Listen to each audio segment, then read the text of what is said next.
Oh, hi there. I didn't notice you. This video is to talk about the rules for the Kraus Christmas Gift Exchange. As anyone knows, you can't begin to play a game unless you know the rules. So everything has to be documented. Can you imagine playing Candyland if you didn't know that when you pull a red card, you need to stop on the blue space? That would be crazy, right? So in an effort to properly document the rules of this event, we've updated the bylaws. They can be found at this link below here, and they're very detailed. They go into every possible scenario you might want to that we might experience in the exchange. But this video was created to serve as a supplement to that, to make it easier. Right? So for those that don't speak legalese, just sit back and watch this video and you should be completely contexted in how this game works. So let's jump in, and before we jump in and learn the rules, let's set some proper expectations, right? So we don't want to go in expecting a certain thing and get something else. So let's understand how exactly this game is meant to work, so that everyone ends up happy, right? If you're going in expecting a big gift card for a nice dinner out on the town, you should probably modify those expectations, right? If you're going in thinking you're going to get a super nice gift and all your hopes and dreams will be met, and this event will fulfill all your material needs, you should probably reset those expectations. So just wanted to set that up, make sure that everyone understands what this is about, and make sure we all end up happy. So speaking of that, let's go to the mission of this event. So let me just read this here. So the mission of this event is to further unite members of the family who have a shared heritage and culture through the means of trading gifts which have little to no monetary value on an open free market in a documented bartering system with defined rules of exchange, and will result in general tomfoolery and no single defined winner, but instead one single united win for the entire family. That's our mission, right? So want to make sure we're on the same page there. This may be challenging, but I think we can pull it off. Let's come together as a family and do this, right? Okay. Again, one other thing before we jump into the details of how the game works. Let's define some roles and responsibilities. We'll have the Gift Exchange Board of Directors. Now, this is a group that meets and comes up with these bylaws and makes sure that we have a fair and equitable and documented method to play this game. So there will be there's three members. Each serves on a 3-year term. One member's term expires every year, so it's a rotating group, and each have equal voting rights. So in this inaugural rule of the official bylaws, those members have been chosen at random, and those lucky winners for the Gift Exchange Board of Directors, otherwise known as the GBOD. The GBOD was yours truly. Yes, somehow I pulled my name out of the hat first. My term expires this year. The second member was Ryan Kraus. His term expires next year. And then, the pupper dog, he's such a good boy. His term is the longest, so his term he's serving another two full years on this board. Okay, so another important role is the Gift Exchange Moderator, otherwise known as the GEM. This person, looks like they might do a good job at being a GEM. So this person is elected annually. So at the start of every event, the group assembled is going to elect the Gift Exchange Monitor. They'll be responsible for administrating the exchange. They would bring any disputes to the GBOD. So the GEM is a very important role for any of you willing to take that on and serve your family. So the rest of the general participants would be the Gift Exchange participants, here too referred as the GEPs. The GEPs right? There's no, just like with any position here, we pay very close attention to discrimination laws, anti-discrimination. So anyone is available to serve in any of these positions. This looks like maybe a group of people that might be gathered for a gift exchange, and so we'll use the term GEP as we move through this video. They don't need to be a legal family member, right? They could be friends or boyfriends, girlfriends, whatever. You know, we accept all here at this event. They must be physically present, so there's no video voting or anything of that nature. And they must enter at least one gift into the pot. Okay, and we'll define the pot later. Right? They can enter more gifts if they want, but they need to bring at least one gift. Okay, so now we can dive into the gift exchange process. So let's start out, let's think back to the gem, right? The gem needs to, their first task is to assemble all the gifts into one location, right? They need to make sure they know who's participating, who's brought a gift, so they can understand who's the eligible participants, and pull everything into the pot, the pool of treasure, otherwise known as the pot. Okay, no, it's not that kind of pot. No, it's not that kind of pot. No, it's not that kind of pot. No, it's not that kind of pot either. No, this is a better representation. This is the pool of treasure, otherwise known as the pot, right? Okay, so then once we have that, then we go into round one, which is referred to as the selection round. Then we're going to go to round two, which is sorry, I skipped to the reveal round. Then round 3 is the stealing round. And round 4 is the free market economy round. So there's 4 rounds here, just to set that up. Now let's go back into the details. Now, round 1, the selection round.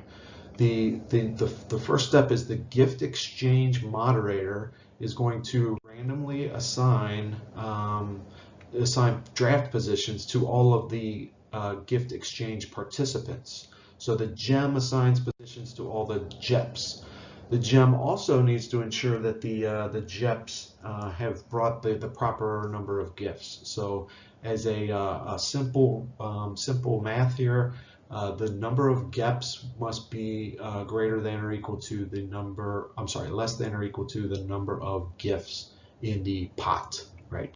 Okay, so the gem has a lot of responsibility here. They're pulling everything together. They're assigning the JEPs a random draft order, and in this case, the lowest number is going to go first, and we're going to work our way upward. So depending on how many participants, if there's 20, then n would equal 20 here. We go 1 through 20 in this first round. Once it's your turn, you pick a gift from the pot, right? The pot. Remember what the pot is? Okay. Or you can steal a gift from another JEP. Okay, remember what a JEP is? So you pick a gift from the pot or another JEP. An important responsibility is the gem needs to keep track of steals. So each gift has a maximum of 3 steals per round. So the gem needs to come up with some system for tracking this, and yeah, that's an important role. So all clear there. Pretty straightforward. The gem has some responsibilities. Let's get a good person in that gem position so they can drive us to success. Right? Okay, so once we move through, the first person selects from the pot, second person can select from the pot or steal, and so on until we get to position N, and once we get to position N, that's the end of round 1. Success. Okay, now we go to the reveal round, round 2. Here's where it gets interesting. Okay, we're going to follow the same format, so not a snake format in this case yet. We're going to go back to position 1 to start the round, and the GEP is going to open their gift. They're going to open their gift. There's the GEP, remember, there's the team of GEPs. They're so happy, they're so, yep, they're, oh, look at my gift. Look at my piece of paper I got. Right? They're going to open their gift and show it to everyone. They're going to display it to everyone, make sure everyone can see that gift. And there's no exchanges in this round. It's just, as indicated by the name, it's just the reveal round. Okay. So the gem Doesn't have a whole lot of responsibility in this one, just needs to make sure we progress in a timely fashion, and let's get this project completed on budget and on schedule, right? Okay, so once we get to the end position again, that marks the conclusion of that round. Then we can move on to the stealing round. Ooh, it gets you can see that the excitement builds from round to round here. So the stealing round, now we're in a reverse a snake format. So we've gone up from 1 to n. Now in the stealing round we go back down. Okay, so you can tell that position 1 is a very valuable draft position so far in this format. So the snake format, if you're not familiar with the snake format, that's a term that's used in fantasy football. I know everyone here at this event may not be very well versed in fantasy football. Some of you actually may have lost this year, but we'll make sure that the gem can help you through this process and make sure you understand exactly what's going on. Okay, so now the stealing round. I got a little carried away there. Let's get back to the stealing round. Start at end, work our way down. The person in the end position can pick a gift from the pot and open and put their gift back into the pot. Remember what the pot is? Yep, pot. Or they could steal a gift from another JEP. Okay, so they have an opportunity to exchange the gift that they have for a new one from either the pot or the JEP, or a JEP, right? A JEP. Okay. So again, now the steal count resets, and the gem has an important responsibility to make sure that there are no more than 3 steals of one given gift in that round. Okay, we keep working our way down. When we get back down to position 1, that marks the conclusion of the stealing round, and there should be much excitement, much tomfoolery in this round, which will create lots of happy memories for the family. Okay, now round 4. If you've been around, we've always included this as the last round in the Kraus Christmas Gift Exchange, the free market economy round.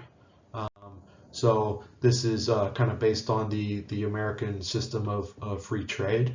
So any JEP can negotiate a trade with any other JEP. So remember the JEPs? Yeah, most people will be considered a JEP in the process. They can negotiate a trade, or if there's extra gifts still in the pot, they can also place a waiver wire claim with the gem. Okay, remember who the gem is? There she is. Yep, she's standing by, happy to take your request. So in theory, if there could be several gifts still in the pot that have not been opened, or some of them may have been opened, you could make a claim to pick up one of those gifts in addition to the gift that you already have. So you would need to make your claim known to the gem and through a waiver process. And I know, again, some of you are not very good at fantasy football, so we'll help you through that. But it's basically up to the gem to figure out how they're going to run that process and how they're going to establish priorities when there's multiple claims for one given gift. Okay, so again, a lot of responsibility on the gem here, but I think she can take it, right? Okay, and now just one other note: the GBOD is going to assume no responsibility for any activity that occurs in the free market exchange round, right? It's really all on the gem. All right, so direct any complaints you have, please, to the gem. Thank you. Okay, so I hope that that gave you some good understanding of how this process will work. It's clearly laid out here in a video. This, of course, again, supplements the actual bylaws, which is in a document and available in triplicate to anyone in attendance. And we thought just to help everyone, we've kind of summarized all this information into a simple to use cheat sheet, which is right here, which you can hit pause and keep this on your screen or on your phone, which gives you all the right information you need to know as you participate in the exchange. Yeah, so that's it. I wish you all good luck, and let's bring it home and win one for the family, right? Okay. Good luck, and God bless.